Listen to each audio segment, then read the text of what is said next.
6 through 7. Exodus 11, 6 through 7. Moreover, there shall be a great cry in all the land of Egypt, such as there has not been before, and such as shall never be again. But against any of the sons of Israel, a dog will not even bark, whether against man or beast, that you may understand how the Lord makes a distinction between Egypt and Israel. That was Exodus 11, 6 through 7.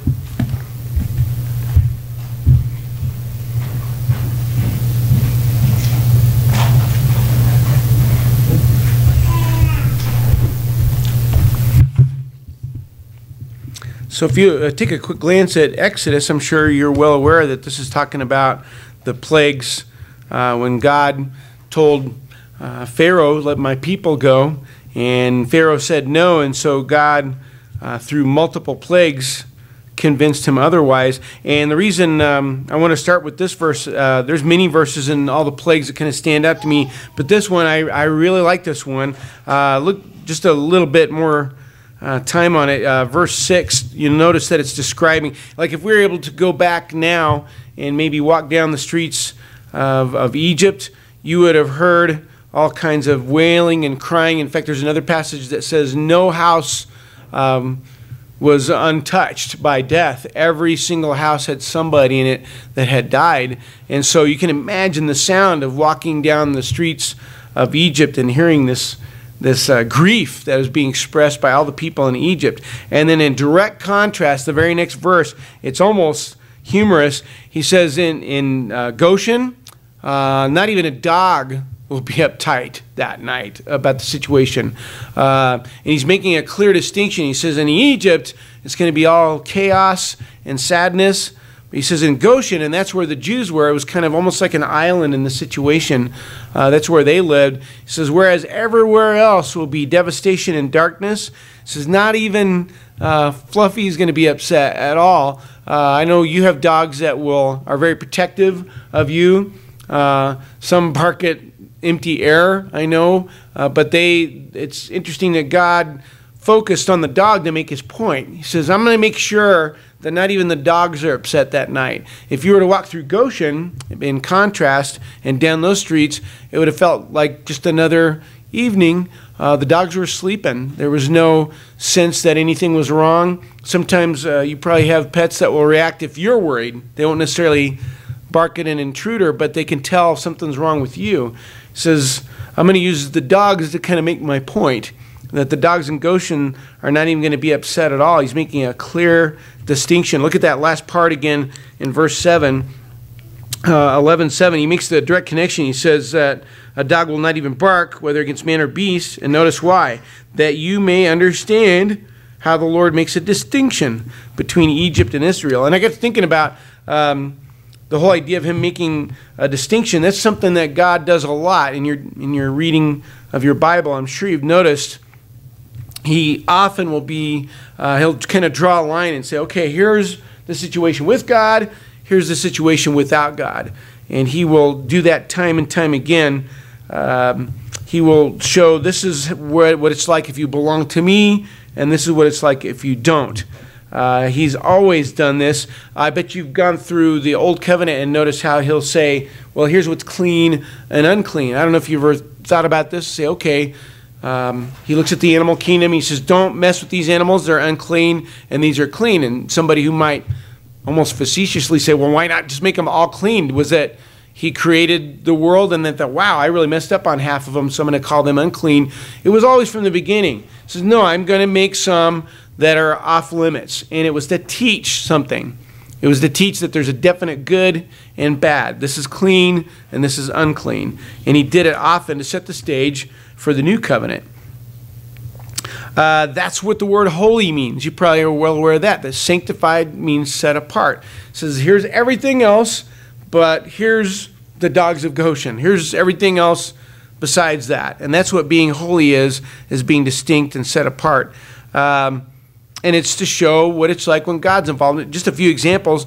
Eden, you might think of Eden as where God said, okay, here's the world with God. Here's a world with God. It's lush, it's watered, like we've been talking about in the class in Isaiah. Everything about it is good. It's life. It's everything that you hoped it would be. Then he took the Jews, and he even reminded them, he says, it's not that you're so great. I just want to make a point with you. It's not that you're so great. It's that they're so bad. But what I'm going to do is I'm going to take a nation, and I'm going to say, okay, here's a nation with God, and here's all the nations without God. These guys were unstoppable because they had God on their side. So he did it with Eden. He did it with Israel. And then he also demonstrated the same thing with Jesus. He says, here's an individual who is God. And the distinction was so stark that it was almost frightening to people. It was frightening to people. And it was all to teach us that there's a difference. The same would be true for any Christian today. When we go out there to live our lives, there should be a difference in the way that we talk, and the way that we dress, and the way that we act. Everything about that we do. Life is good with God, and life is bad without Him. If you look at Malachi 3, take a second to look at this. This is the last book of the Old Testament. Malachi 3. I'm going to start reading with verse 14.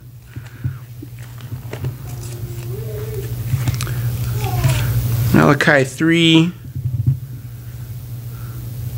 14. And notice, this is one of the issues in Malachi. I think Chris did a class not long ago about Malachi, which is very helpful. And one of the things that's going on here is that people say, what's the difference whether you follow God or not? And this is what they're addressing here in Malachi 4:14. It says, you have said it is vain or useless to serve God. And what profit is it that we have kept His charge, and that we have walked in mourning before the Lord of hosts? So now we call the arrogant blessed. Not only are the doers of wickedness built up, but they also test God and escape. And they're basically saying there's no good in following God. They don't see the distinction. They have a problem because they don't see the difference. And sometimes we don't see the difference, and here's why. People will often, maybe they come to a congregation like ours, and somebody like me gets up and says, you need to try this, and really follow God. And they go home and they try it. But what they do is it's kind of like getting medicine from your doctor. Say, okay, here's your prescription, and this is the medicine that you need. And then he comes back and he says, this is not working. I held it. I carried it around. I had it in my pocket the whole time. Nothing. This obviously doesn't work. I don't see any difference, that it's making any difference. And you'd have to tell him, say, well, no, you don't understand. It's not just about carrying it around or having it in your pocket. It's got to be part of you. It's got to be part of your system to make a difference. But that's what's happening a lot. You probably know people like that. Say, well, I don't see how this works. And what they're doing is they may take a glance at the Bible, maybe come into a congregation once in a while, and they kind of skim the surface. But the reason they don't see a distinction is because they're not really making a distinction in themselves. That it makes me wonder, and I see it myself, why am I surprised that a half-hearted effort feels like that? That the results kind of leave me empty if I'm not careful. Go to John 17:17, something pretty significant. It's a very short verse.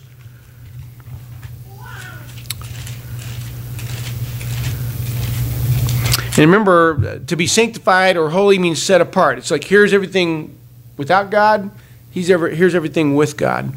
To be set apart is to be with God. And here's John 17 and verse 17. Jesus is praying, and he's praying to God, sanctify them. In other words, set them apart, make them distinct in the truth. Your word is truth. That's how you become different, is through the truth. That makes all the difference. If the Bible is not in your life, there will be no distinction. If I just have it, if I just own it in the vicinity of my life, there will be no difference, and the dogs will bark, I guess is how you could put it. There will be no distinction.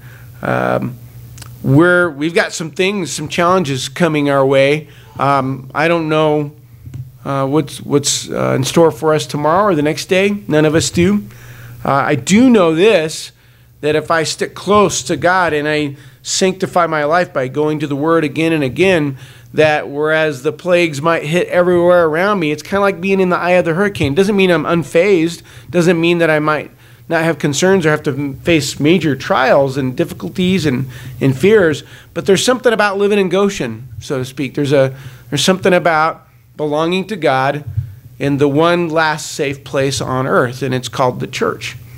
And it's so nice that I can get to tell you right now that it's not located within these four walls. Wouldn't that be a shame if the only literal safe place was right in here? We get to take that peace of mind, that safety, everything we've gained by being together as a family today, we get to take that, get into our cars with it, and go home and have that always. What a shame for those who have to leave it behind.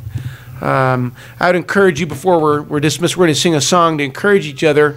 And part of that encouragement is, I guess, to deeply appreciate the peace of mind that we can carry out of this place. We've spent some time together, and like we were talking about earlier, I'd like to think I'm a little different than I was when I walked in.